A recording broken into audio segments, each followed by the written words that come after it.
بسم اللہ الرحمن الرحیم۔ منظر ایک آغاز۔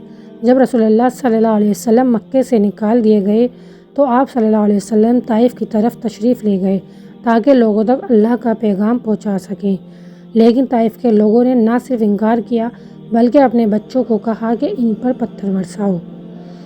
منظر دو، دردناک منظر۔ آپ صلی اللہ علیہ وسلم کے قدموں سے خون بہنے لگا، کپڑے خون سے بھر گئے۔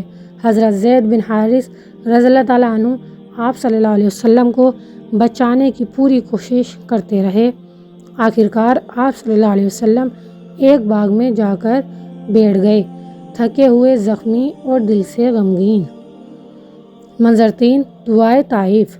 وہاں آپ صلی اللہ علیہ وسلم نے اللہ سے ایک عظیم دعا کی، اے اللہ، میں اپنی کمزوری، اپنی بے بسی اور لوگوں کے سامنے اپنی بے قدری کی شکایت تیرے حضور کرتا ہوں۔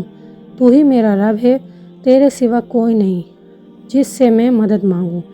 یہ دعا آج بھی دلوں کو رلا دیتی ہے۔ منظر چار، رحمت کا پیغام۔ اسی وقت ایک فرشتہ آیا اور عرض کیا، یا رسول اللہ صلی اللہ علیہ وسلم، اگر آپ چاہیں تو میں طائف کے دونوں پہاڑوں کو ان پر گرا دوں، لیکن رسول اللہ صلی اللہ علیہ وسلم نے فرمایا، نہیں، شاید ان کی نسل میں کوئی ایسا ہو جو اللہ کو مان لے۔ سبحان اللہ۔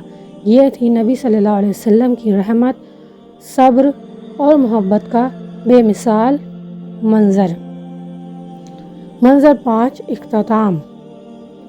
آج بھی طائف کا قصہ ہمیں یہ سبق دیتا ہے کہ مصیبتوں میں بھی صبر اور دعا کا دامن نہیں چھوڑنا چاہیے، کیونکہ رحمت عالم صلی اللہ علیہ وسلم نے بد دعا نہیں دی بلکہ دعا دی۔